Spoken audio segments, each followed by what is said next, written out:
Со склучување на договор за заем, една од обврските на заемопримачот е враќање на заемот. Согласно Законот за облигационите односи, ако договарачите не го определиле рокот за враќање на заемот, ниту тој може да биде определен од околностите на заемот, заемопримачот е должен да го врати заемот по истекот на примерниот рок, кој не може да биде пократок од 2 месеци, сметајки од барањето на заемодавецот да му се врати заемот.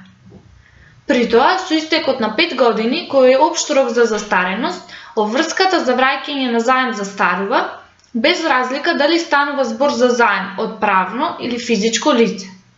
Заемопримачот мора да се повика на застареност, бидејќи судот не внимава на тоа по службена должност.